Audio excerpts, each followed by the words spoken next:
Jesus morreu pelos falsos profetas? Se não, como explicar 2 de Pedro, capítulo de número 2 e o versículo 1, que ao falar sobre os falsos mestres e os falsos profetas, o apóstolo Pedro ali diz que eles renegam o soberano Senhor que os resgatou. Esse assunto está aí recebendo foco num canal anticalvinista, onde demonstra o debate entre um arminiano e um calvinista que tentou apresentar uma argumentação. E eu quero usar aqui o meu canal aqui, gravar esse vídeo para apresentar alguma resposta a esse assunto, que sem dúvida é um assunto de relevância, né? Já que o texto apresenta aí o que alguns entendem ser um obstáculo para a doutrina reformada da expiação, já que os reformados entendem que a expiação ela é objetiva, ela é eficaz e ela foi para garantir a salvação dos eleitos e dos eleitos apenas. E como é que então falsos profetas e falsos mestres, que está muito bem claro no capítulo, que vão se perder, foram aí alvos do resgate de Cristo? Vamos lá, a fé reformada e os comentaristas reformados apresentam algumas explicações. A meu ver, algumas delas não são satisfatórias. A primeira é aquela que tenta dizer que o Senhor aí do texto de Pedro não é Jesus, né? Então tenta identificar ele como sendo Deus Pai que adquire as pessoas do mundo, enfim, tem direito sobre as pessoas. Não nos parece ser uma explicação aceitável, já que sempre o resgatar vai lembrar de Cristo, né, que resgatou os perdidos. A segunda explicação que alguns dão é que também não é um resgate redentivo, né? É apenas um direito que o Senhor teria sobre a humanidade, mas não um resgate também nesse sentido aí de perdoar pecado e livrar. Complicado também que essa palavra está ligada não só ao Senhor, né, mas à obra de resgate de Jesus.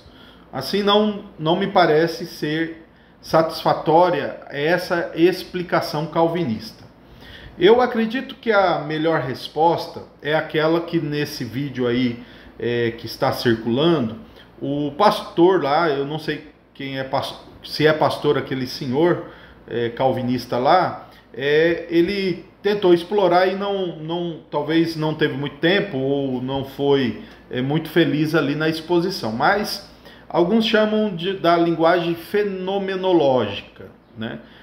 Pedro teria assumido na sua escrita o discurso dos falsos mestres e falsos profetas e prova com a vida deles de que eles renegam isso.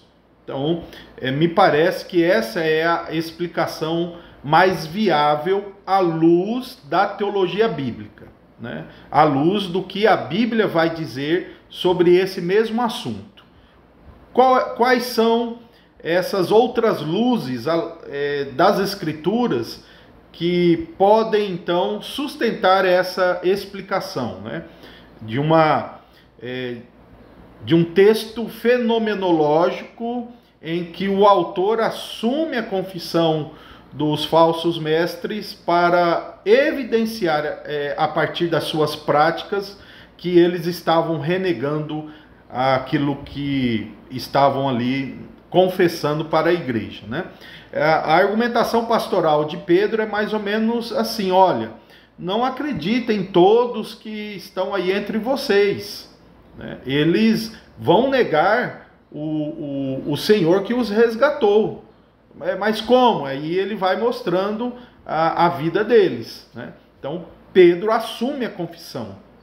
E como nós podemos sustentar essa interpretação? O primeiro texto que eu quero apresentar para você é de Jesus, nosso Senhor Jesus, no Evangelho de Mateus, capítulo 7, e os versículos 21, 22 e 23, ele diz assim, falando dos falsos profetas: nem todo o que me diz, Senhor, Senhor, entrará no reino dos céus, mas aquele que faz a vontade de meu Pai, que está nos céus.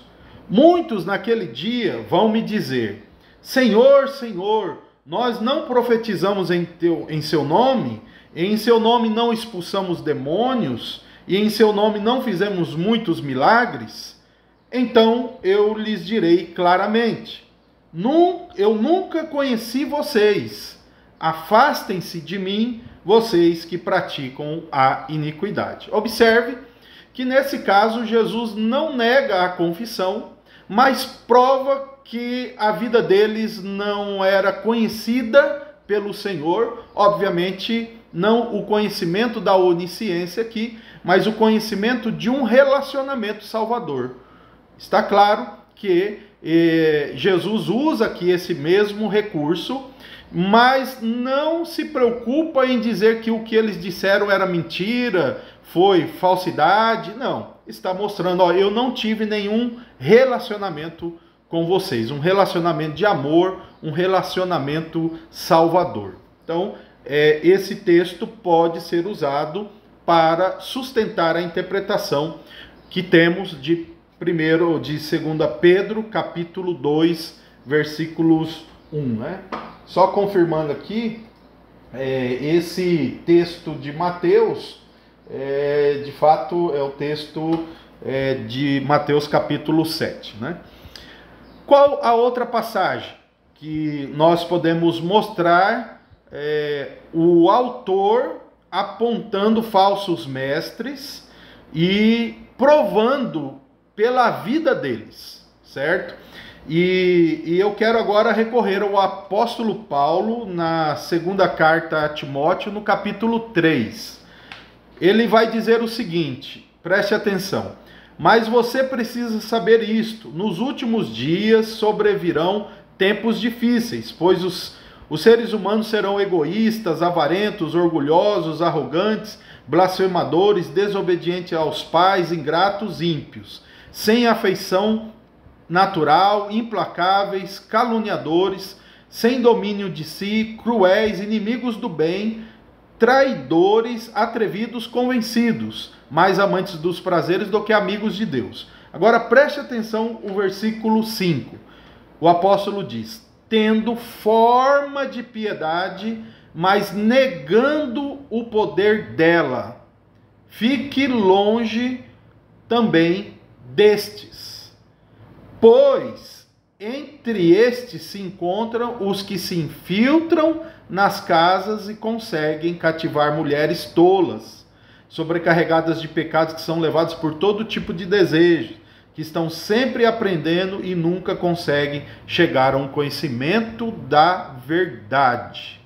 Então observe que o apóstolo fala aqui daqueles que têm forma de piedade, forma de religiosidade, mas eles negam o poder dessa religião, ou seja, negam de fato por aquilo que demonstram em suas vidas. Então, olhando aqui esses textos, nós podemos agora pensar melhor que 2 Pedro, capítulo 2, quando diz Pedro, né, que as palavras de Pedro diz assim: assim como surgiram falsos profetas no meio do povo, também haverá falsos mestres entre vocês. Eles introduzirão heresias destrutivas, chegando a renegar o soberano Senhor que os resgatou, trazendo sobre si mesmos repentina destruição. E muitos seguirão as suas práticas libertinas. Por causa deles, o caminho da verdade será difamado, movidos por avareza. Eles explorarão vocês com palavras fictícias, mas para eles a condenação decretada há muito tempo não tarda, e a destruição deles não caiu no esquecimento. Então, o que Pedro está fazendo é assumindo a confissão deles de que eles, por estarem ali na igreja, especialmente visível, confessando que Jesus morreu por eles, Pedro diz, então, olha, é o seguinte, eles são falsos, porque eles renegam tudo isso. Eles negam que o Senhor os comprou. Como é que eles renegam? Olha a vida deles. Então a argumentação de Pedro é nessa linha. Não se engane, eles podem dizer que Jesus morreu por eles, eles podem dizer que estão no caminho da verdade, eles podem dizer que conhecem o Evangelho, mas olhem a vida deles. Eles são falsos, eles são movidos por avareza, eles não são verdadeiros, eles não conheceram o Senhor, eles não sabem de fato quem é aquele que os resgatou. Tudo o que eles dizem é uma confissão que não é firmada na prática. Então, a explicação de que se trata de uma linguagem fenomenológica, como alguns propõem, acredito ser mais viável e mais óbvio e mais adequado a outras passagens, como, por exemplo, a de João, capítulo 10, que Jesus garante que morreria pelas suas ovelhas e que as suas ovelhas não se perderiam, né? Apocalipse mesmo fala daqueles que dentre a humanidade são comprados, né?